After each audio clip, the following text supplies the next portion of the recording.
during.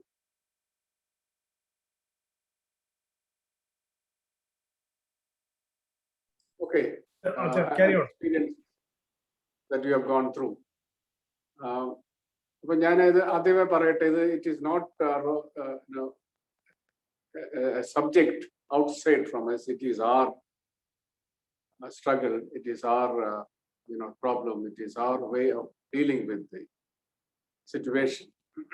Anyway, ക്ലാസിന്റെ ഒരു പ്രാരംഭമായി ഒരു രണ്ടോ മൂന്നോ പേർ brief-ആയിട്ട്. See, I think all of us have gone through crisis.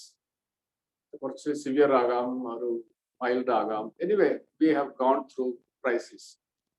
One or two persons, if you can share your experiences and what do you understand by crisis? Just a brief, definition from your own experience. What do you mean by crisis? And second thing is, when you have gone through the crisis, what was your response towards that crisis? What was your experience? What was your feeling? And what was your struggle in dealing with the crisis? And what is the difference before and after crisis? If you can share, one or two persons can share briefly the crisis, I think it will be more meaningful to start our class.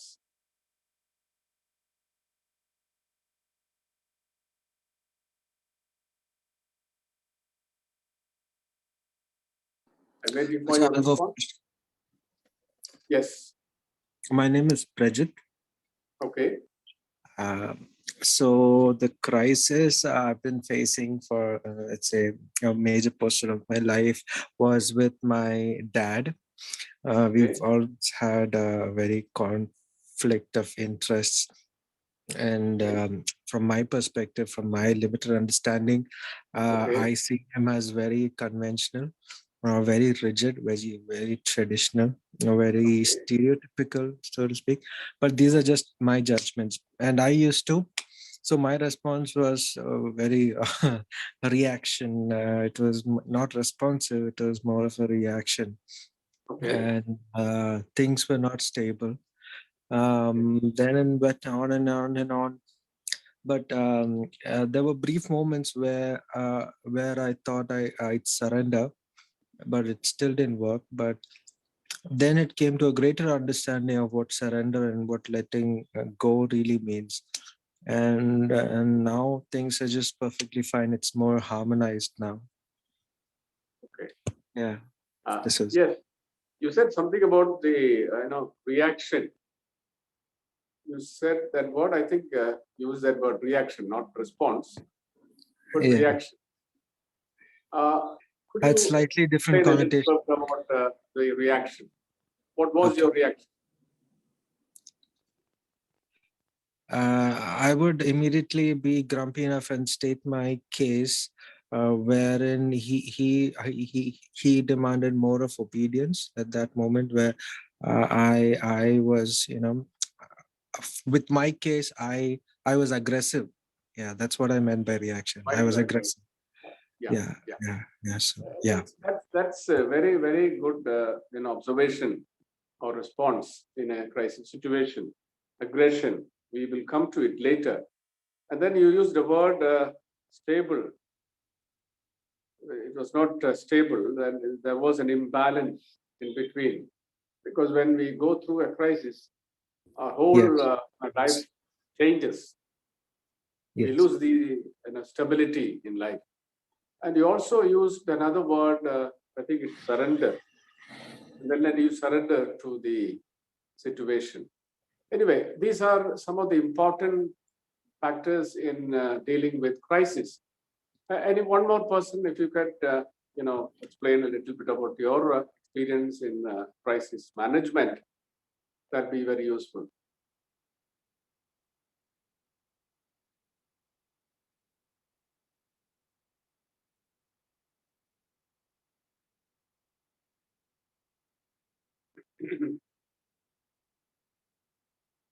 It's open. Anyone can respond.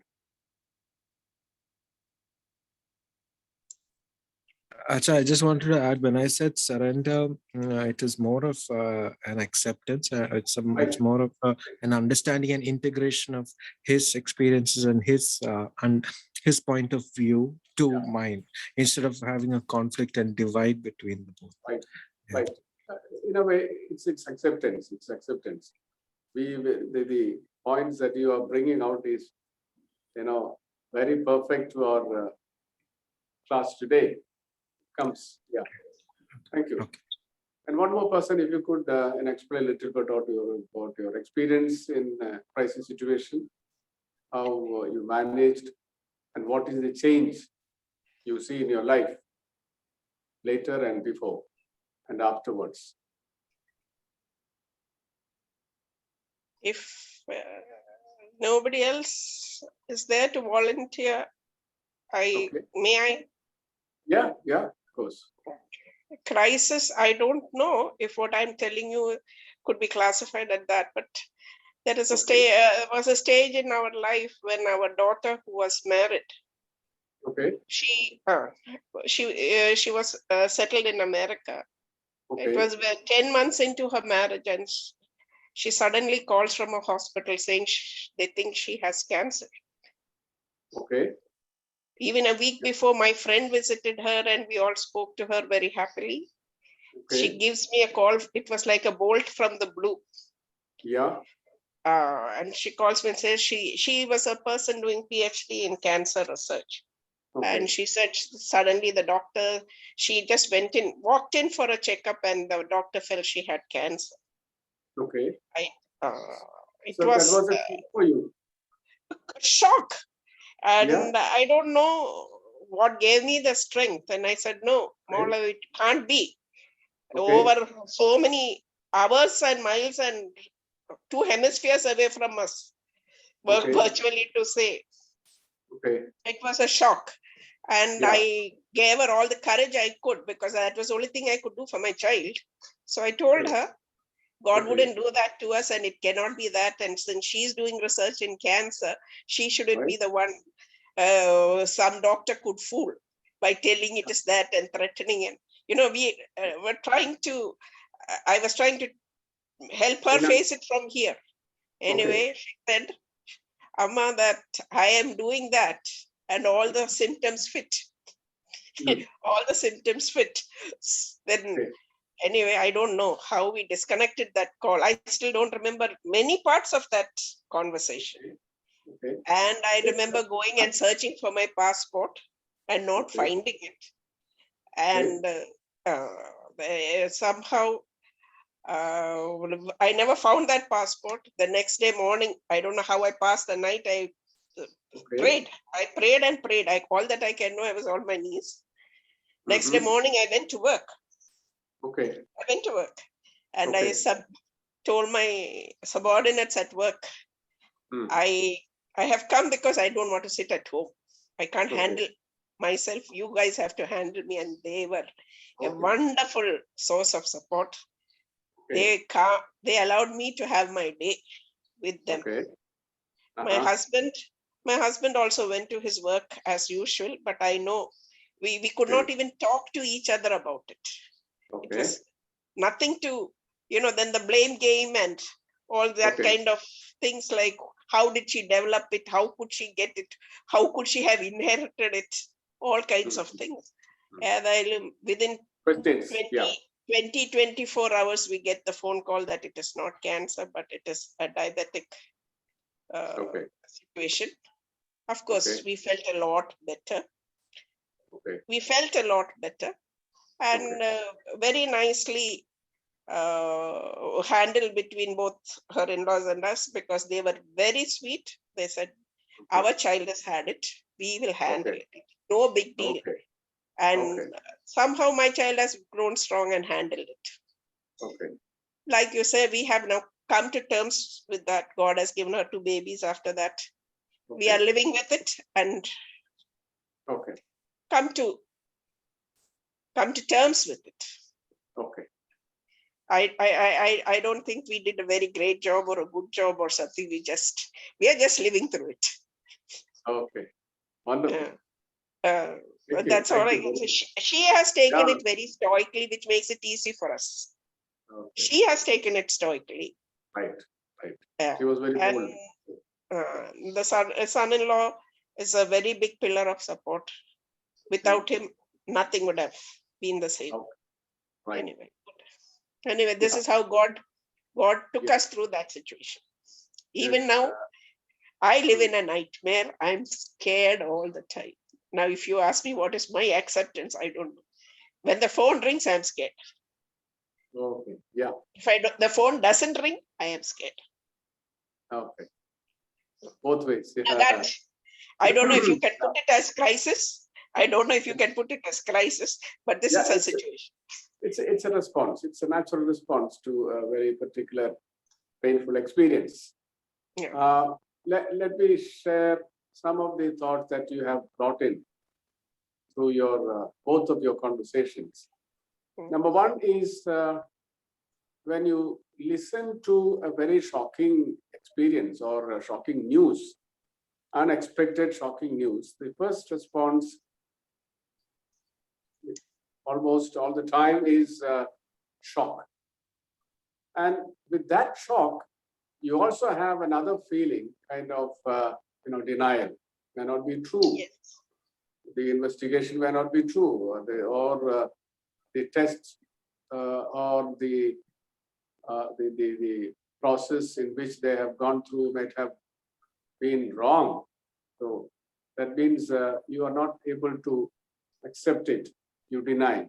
So these are the natural ways of dealing with the crisis. And some of the things that you have shared is very a positive way of dealing with it. Number one is the support of others, support of your family, support of your friends, and also the faith perspective. Yes.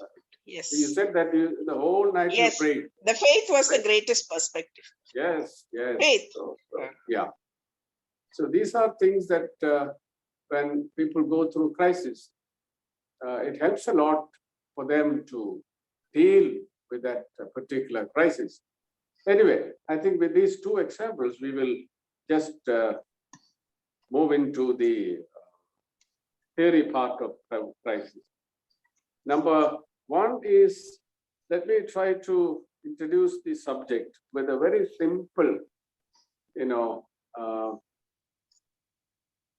definition. The definition is very simple. You can just remember it. You don't need to, you can write it, you can do it, but otherwise, you can also remember. Very simple definition. It is by Howard Stone. And he gives the definition like this. Crisis is an internal response to an external hazardous event. Internal response to an external hazardous event. So there are two things. One is your response, and the other is the external hazardous event. But you have to be careful when you use that word hazardous event, because each person is different. Each person's mental capacity is different. Mental health is different. And since the difference is there in each and every one of us, when we come in contact with certain realities or unexpected events, some people, for some events, they collapse. But the same event, when it happens to another person, they become more bolder, stronger, and they'll be able to handle that situation without any serious struggle. Now, I'll give you an example. When I was a pastor in a church 25 years back, there was a family, and the father of the family, he was around 42, 43. He committed suicide. And I went there. I saw the family, and this family, they have 5 children. The eldest one was a girl, and she was around 7 years old. And The other 4 were younger children. The last child, I think she was around 6 months old child. So 5 children, the breadwinner of the family committed suicide, and we had the burial service. And the next day morning, I went to visit the house. And what would be the response? Naturally, the wife completely collapsed, and the children crying, and the family members staying with them. But to my surprise, this lady came into the veranda of the house, and she was sharing about the experience. And she said, yesterday night, I slept nicely. It was a shocking news for me, not for her. And then I listened to her story. And she said, after the marriage, last night was the peaceful night in my life. Because he was mason, construction worker. He used to go outside and then he'll come back in the night, fully drunkard. The food and the things that are prepared for the family, he will just throw it away. And then the children and the wife will sleep, with hungry stomach. But that night, when he committed suicide, people came and they gave good food, and she slept nicely. And 2-3 years back, I just, because of my enthusiasm, I just visited the house and I just asked about the family. And the neighbors said, and the children were married, they're okay, they're all right, and they had a good family life and all that. So that death for them was not a crisis. Now, I'm going to give another example. I was taking a class on crisis counseling, and we have so many limitations because we are in different places. If you can come together, we would make it a more meaningful way.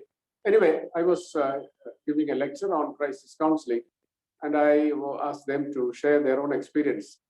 And one of the members of that group said his son got admission in CMC Vellore for medicine.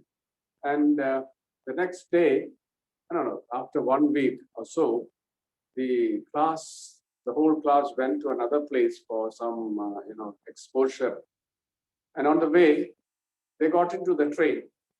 And then this boy, he was 18 plus.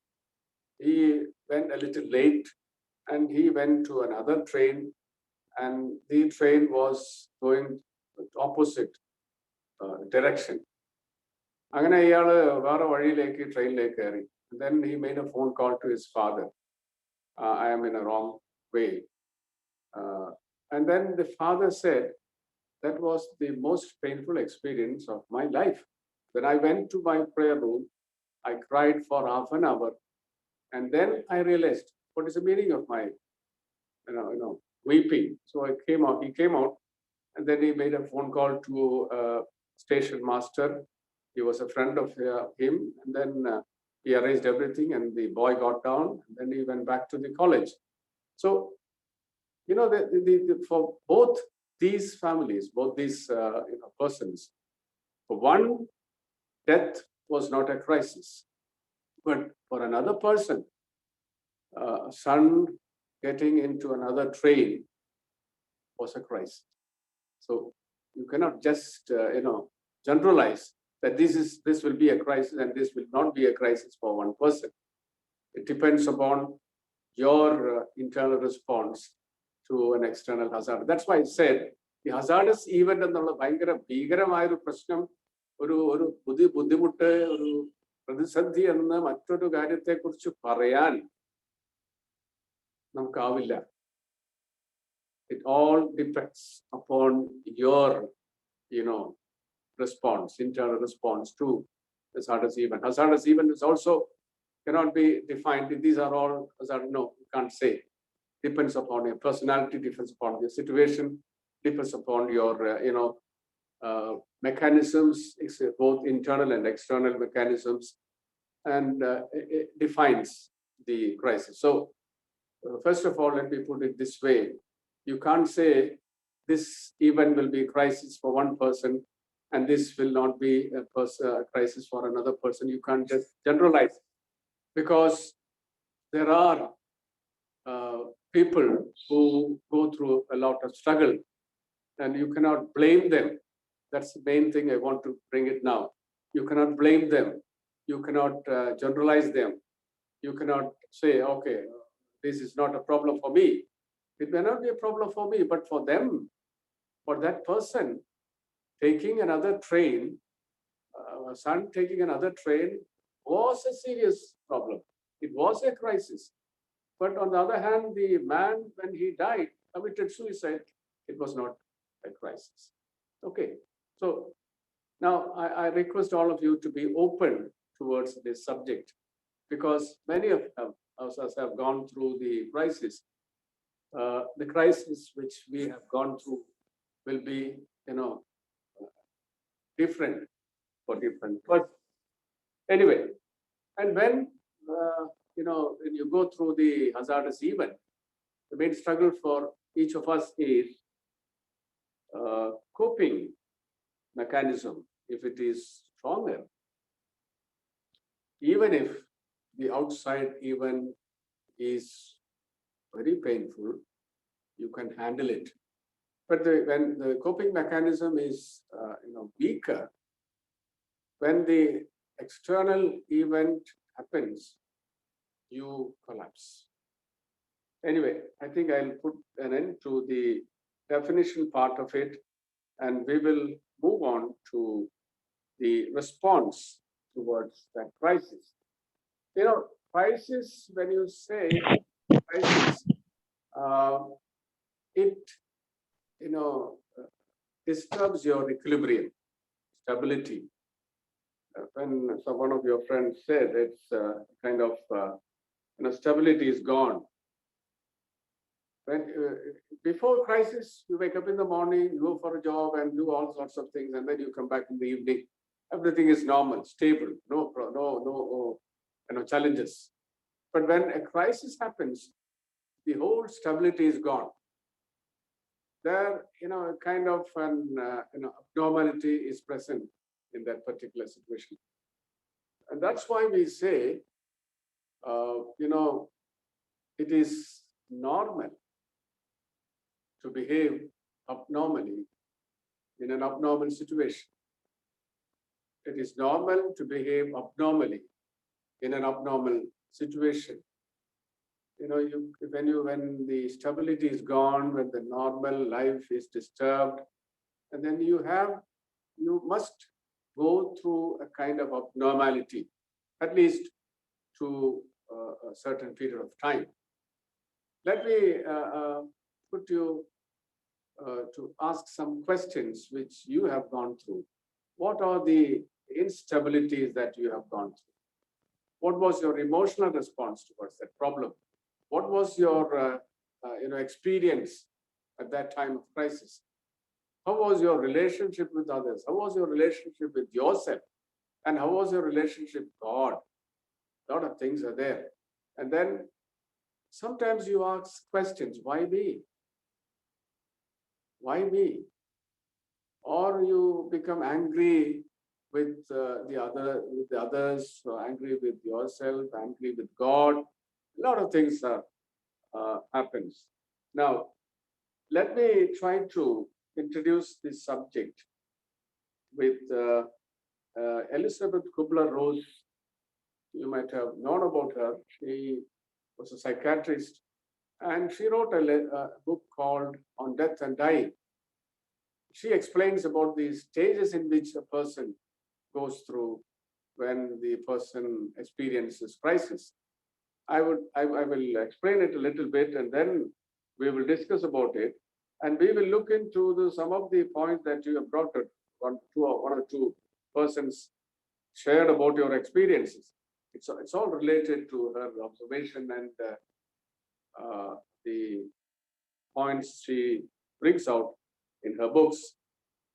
she tells about 5 stages in death and dying. I will give you just mention about the 5 points, and then we will look into it in detail. One is denial and isolation. Second one is anger. Third one is bargaining. Fourth one is depression. And the fifth one is acceptance. And David Kessler, who was also worked with Elizabeth Kubler-Ross, he gives another stage, and he gives that name, the title as meaning in life. After acceptance, meaning in life. Okay, let us look into the 5 stages of death and dying. And I request all of you, when you have any questions, please stop and then you ask questions, because you don't need to have the last moment, the end of the class. You don't need to ask many questions. You can share whatever you want, ask questions. If you have any suggestions, you can do that. It's open. You're free. Okay. Number 1 is denial. When you listen to unexpected, painful news, the first response is denial. Oh, it's not true. It may not be true. When you listen to a phone call saying that your relative or your friend suddenly died, and then the first response will be, oh, the news may not be true. So you go and inquire about it to another friend. വേറൊരു സുഹൃത്തിനോട് ചോദിക്കും, ശരിയാണോ, അത് അങ്ങനെ ഇന്നലെ കണ്ടതല്ലേ, അപ്പൊ പിന്നെ പെട്ടെന്ന് ഇങ്ങനെ സംഭവിക്കേണ്ട കാര്യമുണ്ടോ, അങ്ങനെ സത്യമല്ലല്ലോ. ഡിനയൽ അതൊരു പ്രധാനപ്പെട്ട ഒരു സ്റ്റേജാണ്. ഈ denial is a blessed stage. Why it is a blessed stage? Denial gives you time to initially help to survive the loss. You deny the news and you go numb.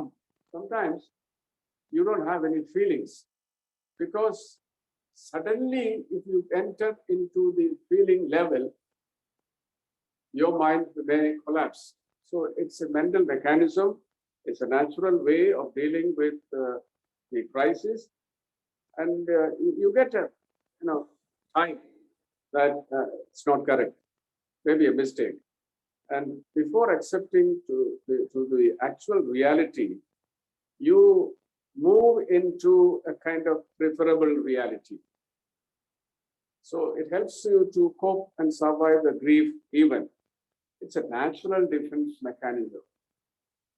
When you deny a fact, you get a time. I know you ask for a second opinion. If you have gone through an investigation saying that you are in a very serious, you have a very serious sickness, cancer, heart attack, വേറെ ഏതെങ്കിലും ഗുരുതരമായ രോഗമാണ്. ഇപ്പൊ നമുക്ക് ലോകം മുഴുവൻ ഇപ്പൊ സത്യത്തിൽ ഒരു വലിയ ക്രൈസിസിൽ കൂടെ പോവാണ്. Each and every one of us in the world moves towards, travels towards that crisis. വളരെ വളരെ സങ്കീർണമായ ഒരു ജീവിത അനുഭവത്തിൽ കൂടെ എല്ലാവരും യാത്ര ചെയ്തുകൊണ്ടിരിക്കുകയാണ്. ഇപ്പൊ യൂറോപ്പിൽ അടുത്തൊരു തേർഡ് വേവ് വരാൻ പോകുന്നു എന്നൊക്കെ ന്യൂസ് കേൾക്കുന്നു. അത് കേൾക്കുമ്പോൾ തന്നെ നമുക്കൊരു ഭയങ്കര ഷോക്കാണ്. ഒരു ഡിനയലായിരിക്കും, അത് ശരിയാകണമെന്നില്ല, അതങ്ങനെ വരണമെന്നില്ല എന്നൊക്കെ ഒരു മനസ്സുകൊണ്ട് ഒന്ന് ഈ വൈകാരികമായ പ്രതിസന്ധിയെ അതിജീവിക്കാൻ ഒരു സമയം എടുക്കുന്നതാണ് ഈ ഡിനയൽ എന്നത്. ഡിനയൽ സത്യത്തിൽ നമുക്കൊരു ഹീലിംഗ് കൂടെയാണ്. ഓക്കെ, ഒരല്പം സമയം എടുത്തിട്ട് പിന്നെ ഈ ഫീലിംഗ് ലെവലിലേക്ക് വരുന്നത് പിന്നീടാണ്. Denial and isolation, you feel that everything is gone. ഇപ്പൊ ആരുമില്ല, എനിക്ക് ആരുമില്ല, എന്നെ മനസ്സിലാക്കാൻ ആരുമില്ല, എന്റെ പ്രതിസന്ധിയിൽ ആരുമില്ല. ഇപ്പൊ ഇടയ്ക്ക് നേരത്തെ ഒരു സിസ്റ്റർ പറഞ്ഞ പോലെ, our friends, relatives, all were with them, and that was a very powerful energy that helps her to deal with the crisis. But if there is no one near to you, ആരും കൂടെ ഇല്ലെങ്കിൽ വല്ലാത്തൊരു ഒറ്റപ്പെടൽ നമുക്ക് തോന്നും. എല്ലാം നശിച്ചുപോയി, എല്ലാം തീർന്നു, എല്ലാം അവസാനിച്ചു എന്നൊരു ചിന്ത ഉണ്ടാകാൻ സാധ്യതയാണ്. Anyway, that is the second way, the denial and isolation. And when you go through, before that, let me put it this way: there are, some of the scholars did not accept these stages because they say, every person going through crisis may not have denial, may not have isolation, may not have shock. Yes, it's also true. ഒരു പക്ഷേ എല്ലാവർക്കും ഇതെല്ലാം first, second, third, fourth, fifth അങ്ങനെ വരണമെന്നില്ല. എല്ലാവർക്കും ഈ ഒരു സമയം വേണമെന്നില്ല. ചിലർക്ക് വളരെ പെട്ടെന്ന് തന്നെ അവർക്കൊരു ഈ പറഞ്ഞ അടുത്ത സ്റ്റേജസിലേക്ക് വരാൻ സാധ്യതയുണ്ട്. എല്ലാവർക്കും ഇത് 1, 2, 3, 4, 5 വരണമെന്നില്ല. ചിലപ്പോൾ 2, 3 മതിയാകാം. അങ്ങനെ ഒരു വ്യത്യാസം, അങ്ങനെ ഒരു ക്രിറ്റിസിസം ഇവരുടെ തിയറിയെ കുറിച്ച് പറയുന്നു. That's also true. Anyway, first one is denial. And the second one is anger. Anger is a first stage of accepting your emotional response. Anger. നേരത്തെ ഒരാൾ പറഞ്ഞ പോലെ അല്ലേ, ദേഷ്യം, natural. Anger. Anger towards others, and anger towards friends, relatives, and anger towards one's own self, anger towards God. Okay.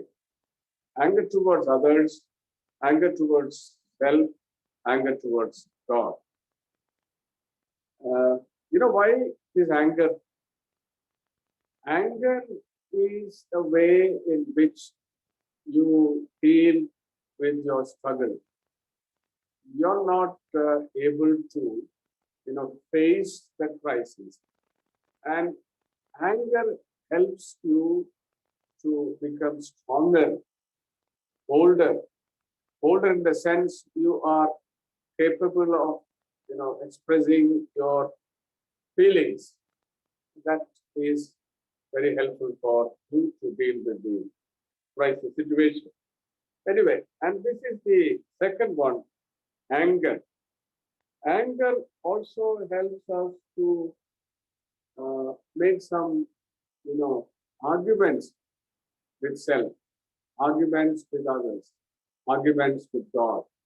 Why me? You're angry with God. Why this happened to me at this time? And you're angry with others because, I'll give you an example. A teacher, her brother committed suicide, and the brother recently got a job. ജോലി കിട്ടി 31ാമത്തെ ദിവസം അയാൾ suicide ചെയ്തു. Suicide is our reality. She was not able to accept the reality, and then she came to me for prayer, and she was sharing about her experiences.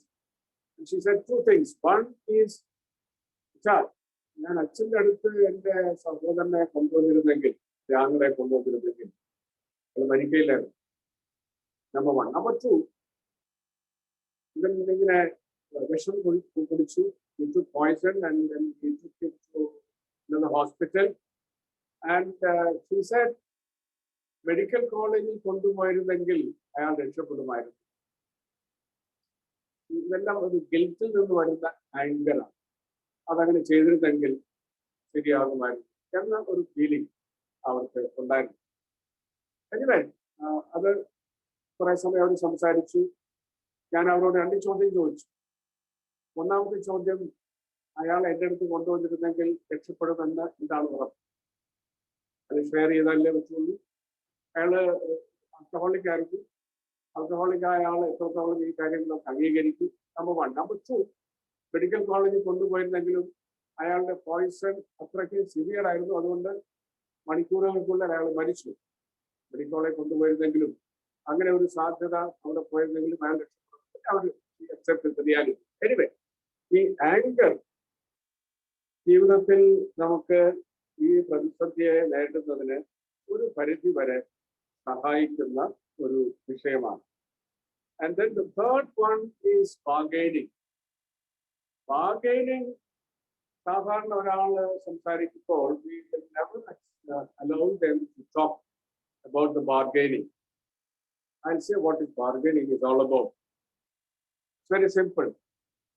If you do this, ദൈവത്തോട് പറയാം, കർത്താവേ, എൻ്റെ ഭാര്യയ്ക്ക് സൗഖ്യം നൽകിയാൽ ഞാൻ ഇനി എൻ്റെ പാപ സ്വഭാവങ്ങളൊക്കെ ഉപേക്ഷിച്ച് പുകവലി നിർത്തും, മദ്യപാനം നിർത്തും. അങ്ങനെ നിർത്തിയിട്ടുള്ള ആളുകളുണ്ട്. അല്ലെങ്കിൽ ഞാൻ സുവിശേഷ വേല ചെയ്യും. ഇതെല്ലാം ബാർഗെയിനിങ് ആണ്. അതെനിക്ക് തന്നാൽ bargaining is kind of condition, agreement. If you do this, I will do this. എനിക്ക് സൗഖ്യം നൽകിയാൽ ഞാൻ ഇനി കർത്താവിന്റെ വേല ചെയ്യും. അങ്ങനെ വേല ചെയ്തിട്ടുള്ള ഒരുപാട് പേര് അല്ലേ? Very good. It's nice. It's good.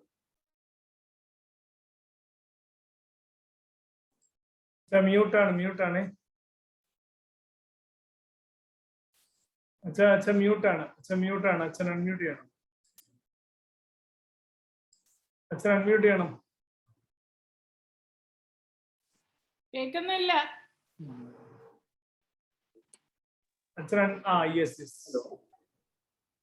Can you hear me? Yes, Ajahn. Yes. Yeah. Can you hear me? Yeah. Yes, Ajahn. Yes, കേൾക്കാം. Okay. Right. ഈ ബാർഗെയിനിങ് വളരെ പോസിറ്റീവായ കാര്യമാണ്. So help them to bargain. So അത് ഒരുപക്ഷെ negative ആകാം, positive ആകാം. എന്തായാലും bargaining is the way towards your traveling close to acceptance. വളരെ നല്ലതാണ് അത്. ബാർഗെയിനിങ് അതിന് അനുവദിക്കണം. ബാർഗെയിനിങ് സമയത്ത് വേറൊരു കാര്യം കൂടി സംഭവിക്കാറുണ്ട്. മരണകരമായ രോഗം ബാധിച്ച വ്യക്തികൾ സാമ്പത്തികമായ കാര്യങ്ങളെ കുറിച്ച് മക്കളോട്, കുടുംബാംഗങ്ങളോട് പറയാറുണ്ട്. ഇങ്ങനെ ഞാൻ മരിച്ചു പോയാൽ ഇതൊക്കെ ചെയ്യണം. അത് ഒരു ബാർഗെയിനിങ്ങിന്റെ ഒരു സ്റ്റേജാണ്. അക്സെപ്റ്റൻസിന്റെ ആ ഒരു സ്റ്റേജിലേക്ക് വരുമ്പോൾ അവർ പറയുന്ന ഒരു കാര്യമാണ്. അത് പറയുമ്പോൾ അവരെ പറയാൻ അനുവദിക്കണം എന്നാണ്. ക്യാൻസർ ബാധിച്ച് 32-ാമത്തെ വയസ്സിൽ മരിച്ച ഒരു സ്ത്രീ സഭയിൽ ഉണ്ടായിരുന്നു. അവർ മരിക്കുന്നതിന് മുമ്പ്, ഒരാഴ്ച മുമ്പ്, ക്യാൻസർ, ബ്രസ്റ്റ് ക്യാൻസർ ആയിരുന്നു. ലേറ്റ് ആയിട്ടാണ് കണ്ടത്. ഒരു ബ്രസ്റ്റ് റിമൂവ് ചെയ്തു. സെക്കൻഡ് ബ്രസ്റ്റിലേക്ക് അത് വ്യാപിച്ചു. വളരെ ലാസ്റ്റ് സ്റ്റേജായി. ഞാൻ അവരുടെ അടുത്ത് പോയി സംസാരിച്ചു. അപ്പൊ അവര് പറഞ്ഞു, അച്ഛാ, എനിക്ക് മരിക്കുന്നതിന് മുമ്പ് ഒരു കാര്യം എനിക്ക് കാണണം. ഞാൻ ചോദിച്ചാൽ എന്താ? എൻ്റെ മകളുടെ 9th ബർത്ത്ഡേ ഒന്ന് ആഘോഷിക്കും. ഭക്ഷണം ശരി കഴിക്കാൻ ബുദ്ധിമുട്ടാണ്. But anyway she said, I want to celebrate the 9th birthday of my daughter. I said, okay. ആ ദിവസം ഞാൻ അവിടെ പോയി. When they were there, and she said she took a piece of chicken and വളരെ സന്തോഷത്തോടെ കഴിച്ചു. അപ്പൊ ആ ബർത്ത്ഡേ പാർട്ടി ഒക്കെ നടത്തി. And she said, this is my last birthday of my daughter. എൻ്റെ മകളോടൊപ്പം അവസാനത്തെ ബർത്ത്ഡേ സെലിബ്രേഷൻ ആണ് എന്ന് ഞാൻ പറഞ്ഞു. That was, bargaining ഇതും നല്ല വളരെ മീനിങ് ഫുൾ. ഇപ്പോഴും എനിക്കത് വലിയ സന്തോഷമാണ്. ബിക്കോസ് ആ സ്ത്രീ ആഗ്രഹിച്ചൊരു കാര്യം നടന്നു. And then after 1 week she died. But ആ ഒരു കാര്യം പറഞ്ഞു, ഇങ്ങനെ ഞാൻ മരിക്കുമെന്നൊക്കെ പറഞ്ഞപ്പോ ബന്ധുക്കൾ പറഞ്ഞു, ചേച്ചി പറയരുത്, സംസാരിക്കരുത്. മോള് അവിടെ ഇങ്ങനെ കരഞ്ഞുകൊണ്ടിരിക്കുകയാണ്. ഞാൻ പറഞ്ഞു, അവർ സംസാരിക്കട്ടെ, അവരുടെ പ്രയാസം പറയട്ടെ. അവർ പറഞ്ഞു. പിന്നെ ഞാനിങ്ങനെ പ്രെയർ നടത്തിയപ്പോൾ അവരെല്ലാവരും ഒരുമിച്ച് അടുത്ത് വന്നിട്ട് രണ്ടുപേരും ഇങ്ങനെ കൈ പ്രാർത്ഥിച്ച് and we said bye to them. It was a very meaningful, event in my life. അവരെ സംബന്ധിച്ച് വളരെ വളരെ ആശ്വാസമുള്ളൊരു കാര്യമായി.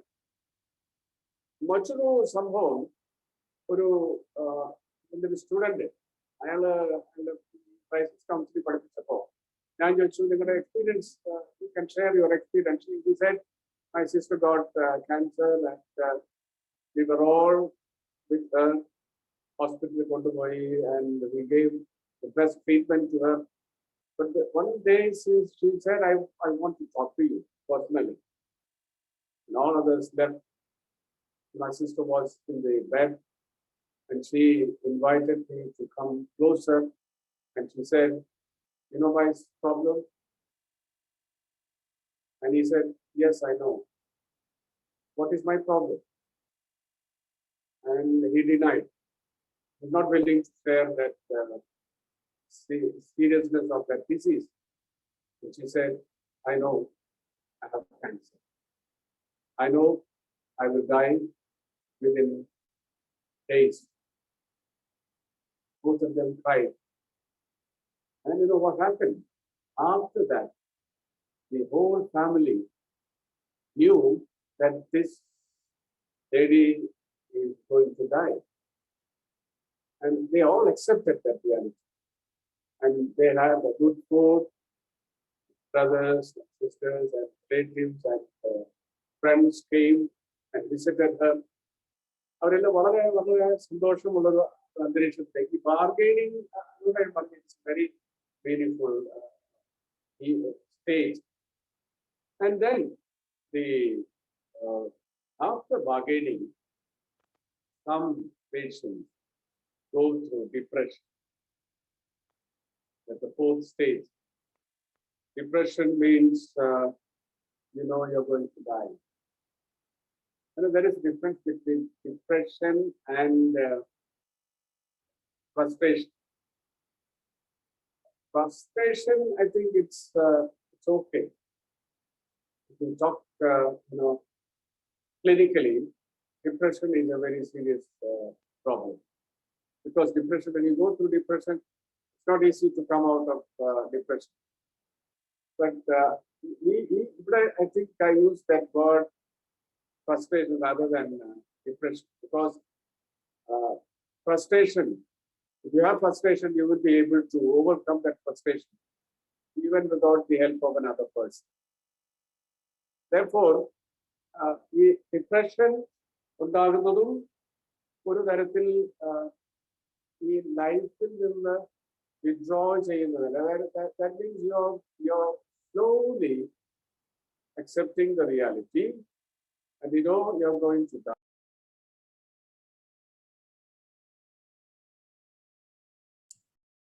Mute. And therefore, you try to accept that reality, withdraw from life. Anyway, I'm going to die. I don't have many other wishes. Let me go through the painful experience. Let me accept that reality. Sad, Sad, I have started it. Okay. അങ്ങനെ ഈ ഡിപ്രഷനിലേക്ക് വന്നാൽ അയാൾക്ക് പിന്നെ അടുത്ത സ്റ്റേജാണ് acceptance. Acceptance is you accept yourself, you accept your problem, you accept the problem of another person. ഇത് വളരെ positive ആയ സ്റ്റേജാണ്. എല്ലാ വ്യക്തികളും അക്സെപ്റ്റൻസിലേക്ക് വരണമെന്നില്ല. ചിലർ ആങ്കറിൽ തന്നെ നിൽക്കും and they die. ചിലർ ബാർഗൈനിങ് പോകും and then they die. ചിലർ ഡിനയൽ നിൽക്കും. I know a person, sister, her brother committed suicide, and after 12 years, she was not able to accept the reality and she was in a denial state. She was pregnant at that time, and then the son, when he committed suicide, എണ്ണ ഒഴിച്ച് തീ കത്തിച്ചതാണ്. തീ കത്തിച്ചിങ്ങനെ ഈ അഗ്നിയിൽ ഇങ്ങനെ ഈ brother പെടയുന്നത് ഈ സഹോദരി കണ്ടു. And then after 12 years, you know what she said, what she experienced every day. Husband goes for work, children go for school, and then she is alone. She is a homemaker. She is at home. Every day when they go out, she will close the bedroom. She will sit in the bed, and then she will pull a chair in front of the bed, and then she will talk to her brother daily. Okay, as if he is alive. That means even after 12 years, she is in a denial stage. So that's also possible. That's why I said, ആദ്യം ഞാൻ തുടങ്ങിയപ്പോൾ തന്നെ പറഞ്ഞത് ഓരോ stage ഓരോ വ്യക്തികൾക്ക് അതിനൊരു period അങ്ങനെയൊന്നും പറയാൻ കഴിയില്ല. After 12 years, in denial, even though she knows, intellectually she knows he is no more, but emotionally, അങ്ങനെ ഒരു ബുദ്ധിമുട്ട്. Why? ഹോസ്പിറ്റലിൽ വന്നു, ട്രീറ്റ്മെന്റ് എടുത്തു, വയറുവേദനയായിരുന്നു, തലവേദനയായിരുന്നു. ഡോക്ടർക്ക് ഒരു സംശയം, ഓരോ ദിവസവും ഓരോ വേദനയാണ്. And I was the chaplain of the hospital, and the doctor advised me to see her. She came to my room and she was explaining about the whole thing. അങ്ങനെയാണ് ഞാനത് മനസ്സിലാക്കി. ഇതാണ് അവൾക്ക് മനസ്സിലെ പ്രശ്നം. ശരിയായി ഭക്ഷണം കഴിക്കില്ല, ശരിയായി ഡ്രസ്സ് ധരിക്കില്ല. അങ്ങനെ ഒരു ഡിനയൽ സ്റ്റേജിൽ ആ സ്ത്രീ നിൽക്കുന്നത് ഞാൻ കണ്ടു. This is also possible. So when you talk about acceptance, എല്ലാ വ്യക്തികളും അക്സെപ്റ്റൻസിലേക്ക് വരണമെന്നില്ല. പക്ഷേ അക്സെപ്റ്റൻസിലേക്ക് വന്നാൽ, if you can accept and if you can share your struggle with another person openly, you get a relief. വളരെ വളരെ റിലീഫ് ഞാൻ ഒത്തിരി ആളുകളുടെ ജീവിതത്തിൽ കണ്ടിട്ടുണ്ട്. നമ്മളിങ്ങനെ ഡിനൈ ചെയ്ത് അല്ലെങ്കിൽ ഇപ്പോൾ ഒരു വാർത്ത കേട്ടാൽ സാധാരണഗതിയിൽ പുരുഷന്മാർ സ്ത്രീകളോട് പറയാൻ മടിക്കും. സ്ത്രീകൾക്ക് ഇത് ഉൾക്കൊള്ളാൻ കഴിയുകയില്ല എന്നാണ് പുരുഷന്മാരുടെ തെറ്റിദ്ധാരണ. ഞാൻ അതിനോട് യോജിക്കുന്നില്ല. Because women are stronger than men in terms of emotional management. വളരെ വളരെ സ്ട്രോങ് ആണ്. അതുകൊണ്ട് അവര് പുരുഷന്മാരെക്കാളും നന്നായി മാനേജ് ചെയ്യുന്നതാണ് ഞാൻ കണ്ടിട്ടുള്ളത്. പക്ഷെ അതെല്ലാം മൂടി വയ്ക്കും. അവരോട് പറയാൻ പാടില്ല, പറഞ്ഞാൽ അവർ തളർന്ന പുരുഷന്മാരാണ്. പുറമെ ഇങ്ങനെ വലിയ തീച്ചയൊക്കെ പിടിച്ച് മിടുക്കരായിട്ടിരിക്കുമെങ്കിലും the depth of their heart, they were so weak. Anyway, അക്സെപ്റ്റൻസിലേക്ക് വരാൻ കഴിഞ്ഞാൽ അത് ലൈഫിന് ഭയങ്കര റിലീഫ്. എനിക്കൊരു എൻ്റെ ഒരു PCBC സ്റ്റുഡൻറ്, ഒരു ഡോക്ടർ ഉണ്ടായിരുന്നു. Is no more. ക്യാൻസർ വന്നു, 3-4 അറ്റാക്ക് പ്രാവശ്യം ക്യാൻസർ വീണ്ടും റിപ്പീറ്റ് ചെയ്ത് വന്നു. She died, but the second attack കഴിഞ്ഞിട്ടാണ് ഞാൻ അവരെ കാണുന്നത്. She was I think around 75 plus, and I asked, she was in America.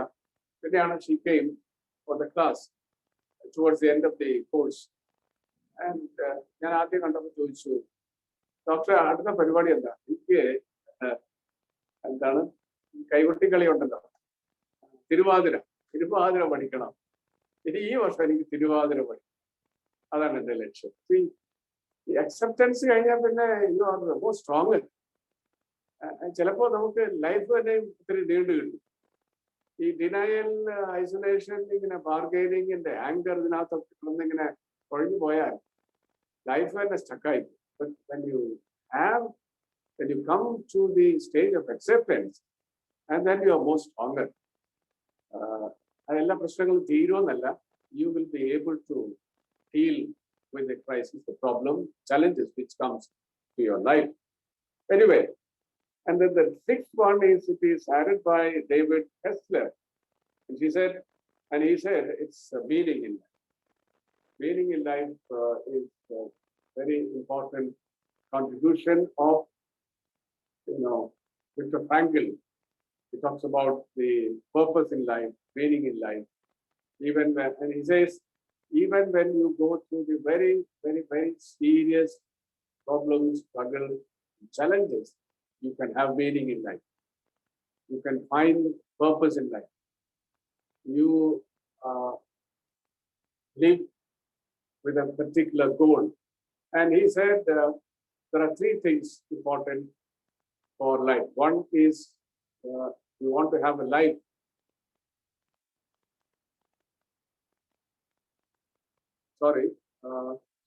light is gone, and I think I'll come back within 2 minutes. Please bear with us. Light is gone. I'll come back within 2 minutes.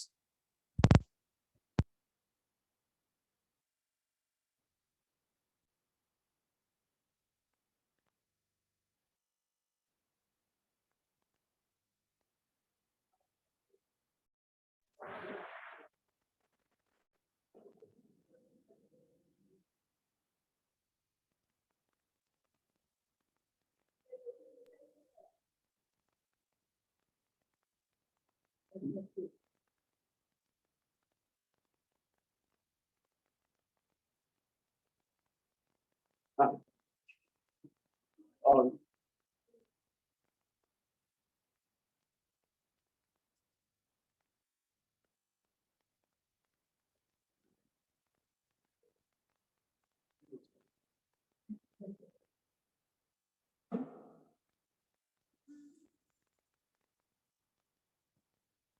Ah, okay.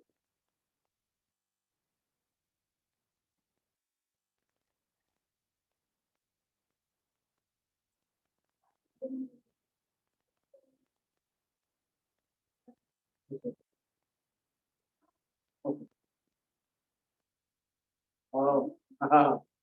I think we are going through a crisis without light. Anyway, it's a very heavy raining outside, thunder, light gone. Can you see me? Can you hear me? Yes, we can Yeah, see sure. you and hear you. Okay, thank you. Right. See when you come to the stage of acceptance and then we move on to meaning, you find meaning in life. Even when you're going through a very serious struggle or suffering, you will be able to overcome it. I'll give you an example from his own book, Viktor Frankl, who wrote about the meaning in life.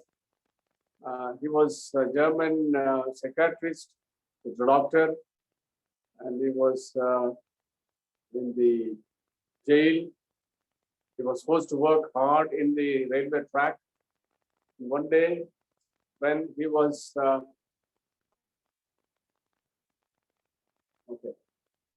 when he was moving towards his workplace, he saw his wife and children. എല്ലാവരോടും ഉണ്ടായിരുന്നു. Nazi ഭരണകൂടം അദ്ദേഹത്തിന്റെ കൺമുമ്പിൽ വെച്ച് അവരെ വെടിവെച്ച് കൊന്നു.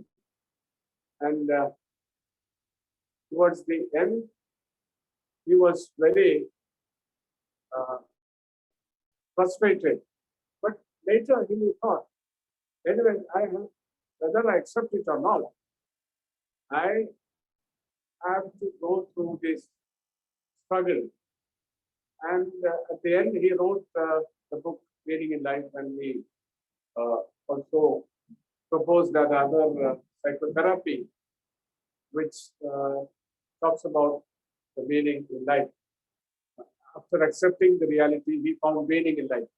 And another person who was also with him, Primo Levi, and he also had the same experience, and he wrote another book, Is This a Man? And at the end, after finishing that book, he committed suicide. But Viktor Frankl gave another direction in life for many in this world. So meaning in life, purpose in life, acceptance in life is very helpful, because he said there are three things. One is you must have someone to love, and you must have something to do, and you must have something to achieve. If you can have these three, then it gives you meaning. And even when you're in a bed, you can find meaning in life. I have seen many people. Recently, an old woman died. She was 79. She was in bed for 6 years. I visited many times, and I used to talk to her. Once I went to visit her, I said, she can talk, no problem. I asked her to sing a song which is favorite for her, and she sang a good song. And then I also sang with her. പാട്ടിന്റെ അവസാനത്തെ ചരണമായപ്പോൾ she lifted her hands, like just on her hand. She slowly stood up. She sat in the bed. She was in the bed, and the whole family was shocked. because she was in bed for so many months without movement. And when she, sang that song, and I encouraged her, I sang with her, I prayed for her, but she got up. So that's the meaning, that's the purpose, that is that kind of, if you want to do something, and if you want to achieve something, and if you have someone to love, even when you're going through a crisis, you will find meaning. That's what ക്ലാസിന്റെ ആദ്യം അത് പറഞ്ഞ പോലെ എല്ലാവരും ഉള്ളപ്പോ അന്ന് മകൾക്ക് രോഗം ഉണ്ടായെന്ന് അറിഞ്ഞ് നേരെ വർക്ക് പ്ലേസിൽ ഒരു സ്ഥലത്ത് പോയി ഭക്ഷണം കഴിക്കാൻ അവരെ പ്രേരിപ്പിച്ചു. അപ്പൊ അവർക്ക് ഭയങ്കര സ്ട്രെങ്ത് ആയിരുന്നു. Even when her daughter is going through a very serious struggle, അവർക്ക് അവരെ സംബന്ധിച്ച് ഭയങ്കര സന്തോഷമുള്ള ഒരു എക്സ്പീരിയൻസ് ആയിരുന്നു. അത് കുറച്ചുകൂടെ സ്ട്രോങ്ങർ ബോൾഡർ ആയി അത് ഫേസ് ചെയ്യാൻ അവർക്ക് സാധിച്ചു എന്ന് പറഞ്ഞു. Okay, I think now I stop, and it is time for you to ask questions. We will move on to the helping part after this. Any questions, any suggestions, any clarifications you need regarding this class? 1 hour is over. You can ask questions.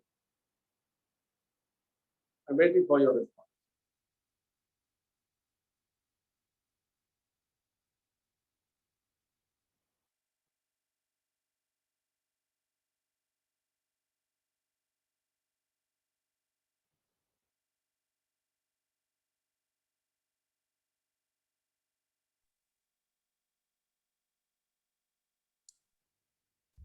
Somebody wants to share from their own experience, that's also nice, because that's the more meaning. ഒരു കാര്യം ചോദിക്കാനുണ്ട്. അതായത് പലരും ഈ depression സ്റ്റേജിലായി കഴിഞ്ഞാൽ സൂയിസൈഡിലേക്ക് പോകുന്നത് കണ്ടിട്ടുണ്ട്. അപ്പൊ അവരെ ഒരു പ്രോ ആക്റ്റീവായിട്ട് അവര് അതിൽ നിന്ന് വിഡ്രോ ചെയ്യാൻ പറ്റത്തില്ലേ? പലരെയും അങ്ങനെ കണ്ടിട്ടുണ്ട്. ഇന്ന് ഞങ്ങളുടെ എൻ്റെ ഒരു ബോസ് ആയിരുന്ന ഒരു മാഡം ഇന്ന് സൂയിസൈഡ് ചെയ്തു, ഇന്നലെ സൂയിസൈഡ് ചെയ്തു. അതൊരു ഡിപ്രഷൻ സ്റ്റേജിലായപ്പോഴാണ്. അപ്പൊ അവരെ നമുക്ക് ഒരു പ്രോ ആക്റ്റീവ് അപ്രോച്ചിൽ അവരെ അതിൽ നിന്ന് വിഡ്രോ ചെയ്ത് കൊണ്ടുവരാൻ പറ്റത്തില്ലേ ചോദിക്കുകയാണ്. അതിന് എന്താണ് ചെയ്യേണ്ടത്? I think I understood your question like this. If you have, when you first is going through depression, there is difference between depression and frustration. Frustration വലിയ കുഴപ്പമില്ലാതെ ഓർക്കും ചെയ്തു. ഡിപ്രഷൻ ആയി പോയത് മലയാളത്തിലാണ് വിഷാദം എന്ന് പറയുന്നത്. അമിത വിഷാദം രോഗമാണ്. രോഗമായ കഴിഞ്ഞാൽ മെഡിസിൻ കൊടുത്താലേ അവർക്ക് അതിൽ റിക്കവർ ചെയ്യാൻ കഴിയുള്ളൂ. അതിനെ കുറിച്ച് തെറാപ്പി കൗൺസിലിംഗ് ഒക്കെ വേണ്ടി വരും. അങ്ങനെയുള്ള ഒരാൾ ആ ഒരു സീരിയസ് സ്ട്രഗിളിലേക്ക് പോയി കഴിഞ്ഞാൽ ഹെൽപ്പിംഗ് പാർട്ട് വരുമ്പോൾ നമുക്ക് അത് വിശദീകരിക്കാം. അങ്ങനെയാണെങ്കിൽ മെഡിക്കൽ ഹെൽപ്പ്, ഫാർമക്കോളജിക്കൽ അസിസ്റ്റൻസ് എന്നതിനെ പറയാറുണ്ട്. Because they themselves cannot overcome this struggle, the depression they are going through. They need help from others. Medicine agam, അല്ലെങ്കിൽ ഒരു കൗൺസിലിംഗ് തെറാപ്പി വേണ്ടി വന്നേക്കാം. അത് ആവശ്യമായിട്ട് വരും. ഈ ചോദ്യം ചോദിച്ചുകൊണ്ടാണ് ഞാൻ ഇവിടെ ഒരു കാര്യം പറയുന്നത്. ആങ്കർ വിഷയം വരുമ്പോൾ അങ്ങനെ തന്നെയാണ് പ്രശ്നം. Anchor towards God. പോയിന്റ് പറയുന്നത്, when the anger towards others intensify, ഒരു സ്റ്റേജ് കഴിഞ്ഞാൽ to kill another person, murder agam. When the anger towards self intensifies, then there is a possibility of killing yourself inside. വരെ ആകാൻ സാധ്യതയുണ്ട്. ഈ ക്രൈസിസിലേക്ക്, അതുകൊണ്ടാണ് ഈ crisis. എന്റെ പള്ളിയിൽ ഇപ്പൊ 2 ആഴ്ച മുമ്പ് സൂസൈഡ് ചെയ്തു. He was just 20 years old. പലതും കാരണങ്ങൾ പറയാം. Very difficult to handle that situation. പറയുന്നത് ക്ലിയർ ആകുന്നില്ല. വോയിസ് ക്ലിയർ ആകുന്നില്ല, കുറച്ച് ബ്ലർഡ് ആയിട്ട്. വോയിസ് ക്ലിയർ ആകുന്നില്ല. കേൾക്കാമോ? ഇപ്പൊ കേൾക്കാം. ഓക്കെ. നല്ല മഴ പുറത്ത്, നല്ല ശബ്ദം, നല്ല ഇടിവെട്ട് മഴയുണ്ട്. എനിവേ, സൂയിസൈഡ് ചെയ്ത കുട്ടി എന്തുകൊണ്ടാണ് അങ്ങനെ ചെയ്തതെന്നുള്ളതിനെ കുറിച്ച് ഇപ്പോഴും പോലീസ് ഇൻവെസ്റ്റിഗേഷൻ നടക്കുന്നു.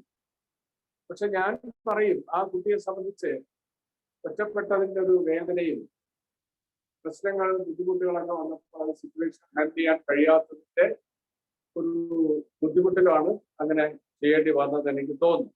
എനിവേ, ഈ ഡിപ്രഷൻ സീരിയസ് ആയാൽ ഈ നീഡ് മെഡിസിൻ. നമുക്കൊരു കൗൺസിലിംഗ് ഭാഗം കൊണ്ട് മാത്രം അതിനെ ഹാൻഡിൽ ചെയ്യാൻ ബുദ്ധിമുട്ടാണ്. Yes, any other questions? ഡിപ്രഷനും മെഡിസിൻസും എടുക്കുന്ന ഒരാള്, person who is undergoing depression and she is under medication, she definitely must be under the treatment of a doctor somewhere. Okay. Suddenly, see, the co-workers would never know, but suddenly one fine day it comes as a flash news that she has suicided or he has suicided, and nobody knows. For that person was struggling for so long. But at least would the doctors or the family members have warning signals? Are there warning signals? Okay. അതൊരു സാധ്യതയാണ്. Because, when we talk about the suicide tendency, we call it as suicide ideation. And we try to help another person with the seriousness of that thinking pattern of that person. We ask 3 questions, and if they give correct answer for 3 questions, that means that person is in a high risk group. High risk group means any time that person may commit suicide. And in some hospitals, they have 24 hours observation for these patients. Suicide ചെയ്യുന്ന വ്യക്തികൾ അവരുടെ ഒരു പ്രശ്നം സത്യത്തിൽ അത് വളരെ serious ആയി high risk ഗ്രൂപ്പിലാണെങ്കിൽ medicine എടുത്താൽ പോലും 24 hours observation വേണം. Acha, what are the 3 questions? 3 questions that you asked to categorize them as high risk? I'm coming to it. Okay, about if they give answer for 3 questions, that means that person is in a high risk group. And if they give answer for 1 of that question, that means the person is in middle risk group. And if the person is not able to give correct answer for 3 questions, that means that person belongs to low risk group. 3 questions are simple questions: when, and where, and how. 3 questions: when, where, how.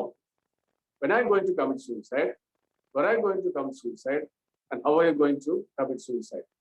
If you ask 3 questions, if they give 3 correct answers, clear answers, that means that person belongs to high risk group. I have seen 3 persons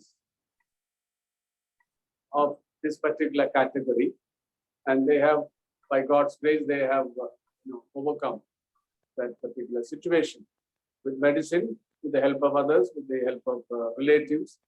They have come out of that crisis. Depression and anger, they all have these ways of dealing with the crisis. For a person with suicide tendency, they have no other option, or in other words, they are not able to think of another option. The only option for them is committing suicide. In counseling process, what we do is we ask the person to think about other options, and that moment, maybe for the first time, they may think of other options, choices, and they will come out of the crisis. That's one possibility. Anyway, depression ഉള്ള ആളുകൾക്ക് ഇങ്ങനെ ഒരു സാധ്യത ഉണ്ട്. ഈ സാധ്യത മനസ്സിലാക്കി അതിനനുസരിച്ച് ഹെൽപ്പ് ചെയ്യാൻ വളരെ പ്രധാനമാണ്. ഹെൽപ്പ് ചെയ്താലും മെഡിസിൻ എടുത്താലും സൂയിസൈഡ് ചെയ്യുന്ന ആളുകളുണ്ട്. I saw a person when I was chaplain of the hospital. The person was around 35 years old. He came to the hospital after third attempt. And I said, you have to be very careful when you go back to your house, because any after 2 months, he committed suicide. Got the news that he committed suicide. The relatives, suicide completely. And I also saw another person who was 23 years old, repeatedly tried 9 times before he was 23. That's not so possible. The depression of the tendency, suicide ideas of the need to repeat any other questions? Actually, suiciding depression or matra Allah. fraudsters, because I worked in a bank. We have lost a lot of people to suicide because they do fraud, and when they are caught, Okay. That is the easiest way out. Okay. Then only option for them. It's an only option. And the thing is, many people we can forgive for a lot of things, but there is one person I remember very clearly.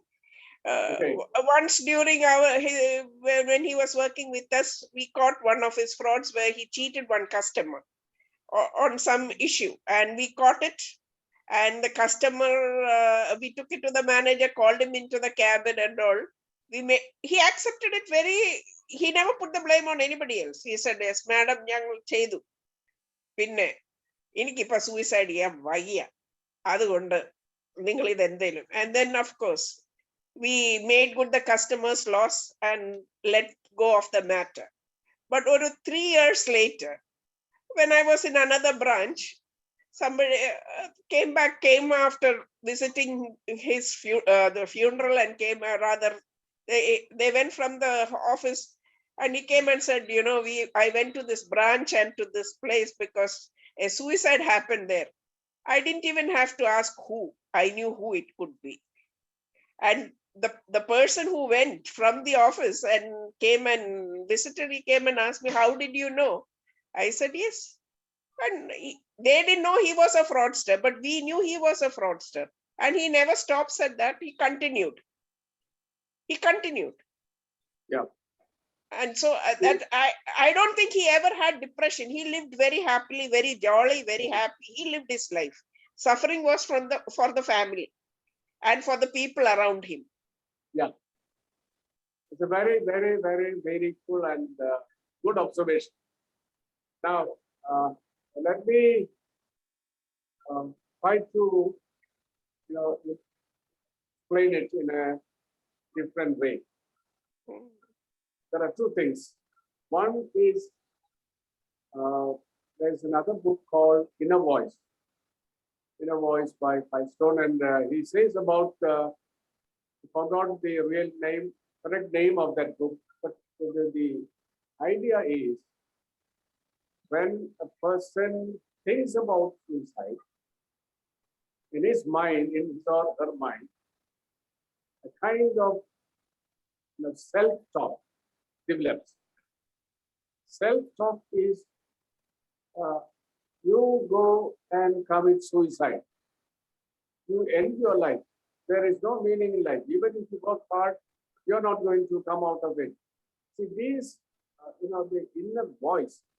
I have talked to many persons who are, going through this suicide ideation, that means thinking seriously about committing suicide. They all have this voice, inner voice in their mind. And that voice, if you are not able to deal with it very seriously, and if you cannot stop that voice, that person definitely will repeat. That's why I told you, I saw a person 23 years old, tried 9 times and came to the hospital. And I met him. And he is still alive.